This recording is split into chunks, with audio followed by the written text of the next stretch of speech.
Aku kadang-kadang tanya dekat dalam video aku, korang nak aku borak pasal apa? Dan ramai juga peminat One Piece yang menantikan Wibro untuk sembang pasal One Piece. Sebab kalau korang follow Wibro daripada awal-awal dulu konten aku memang kesemuanya pasal One Piece, guys. Tapi dah lama juga aku tak sembang pasal One Piece. Tapi guys, minggu ni kita dapat satu benda yang sangat-sangat dahsyat weh. Korang boleh tengok sendiri panel dekat atas tu. Korang tengok betapa gilanya panel tu. Kita ada Roger, kita ada Garp, dan kedua-duanya akan berlawan dengan Rocks di Zebek. Bila aku nampak manga panel macam ni, takkan aku tak nak sembang weh. Aura yang ada dalam chapter ni, dalam manga panel ni sahaja, memang sangat-sangat dahsyat weh. Lagi-lagi daripada Mamat tengah-tengah tu. Okay, so apa salahnya untuk kali ini kita sembang pasal One Piece. Dan specifically, aku nak sembang pasal karakter favourite terbaru aku, Rocks di Zebek. Okay, jom guys. Sebelum tu, korang yang minat konten-konten anime, konten-konten One Piece, kalau belum follow akaun Wibro, tekan butang follow dekat sini. Dah tekan. Mantap. Yes, video kali ni aku nak sembang pasal karakter Rocks ni sahaja. Walaupun sebenarnya banyak benda kita dapat dalam flashback God Valley ni, even dalam latest chapter pun kita dapat kita punya law piece. Okay, pasal Davy Jones lah, pasal Imu lah, pasal Joy Boy lah.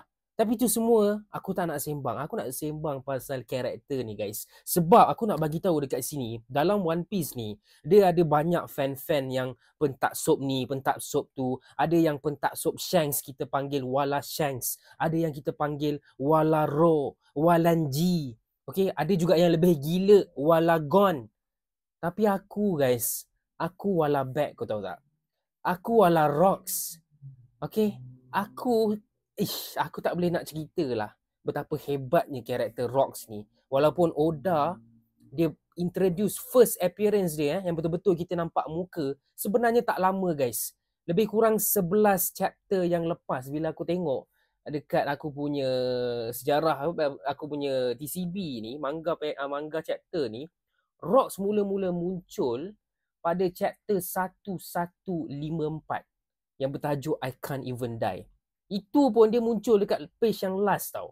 Kalau ikutkan tak sampai 11 chapter pun yang Rocks muncul, betul-betul kita nampak dia punya action, selain daripada nama dia disebut tu dulu. Tapi dalam masa 10 chapter ni guys, macam-macam benda yang membuatkan kita fall in love with this character. Pertama sekali dari segi kemunculan pertama dia tu, dia punya aura tu kita dah rasa dah. Okay, yang mana ini adalah first panel Rocks.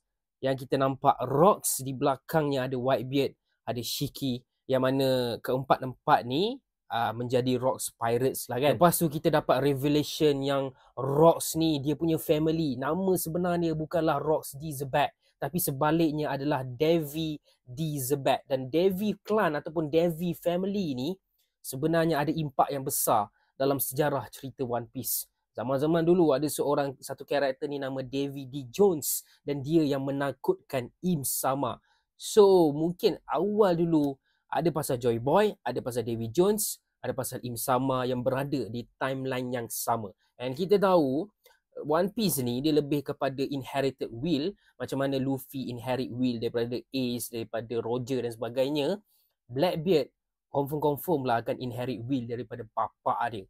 Okay, so aku tertanya-tanya juga apa jadi dekat pengakhiran nanti. Siapa yang akan jadi final villain? Adakah Im Sama ataupun Devi di Teach, iaitu Blackbeard? Tapi benda-benda tu semua kita sembang kemudian lah. Sebab aku nak cakap pasal Rocks di Zebek ni, and benda paling aku respect and paling tak expect, yang mana selama 6 tahun ni kita sebenarnya dapat propaganda daripada kerajaan guys. Daripada world government yang selama ni menipu bukan setakat rakyat One Piece, termasuklah readers One Piece ni yang mana mengatakan Zebek ni jahat, Zebek ni kejam, Zebek ni teruk. Yes, dia memang bukan karakter yang baik.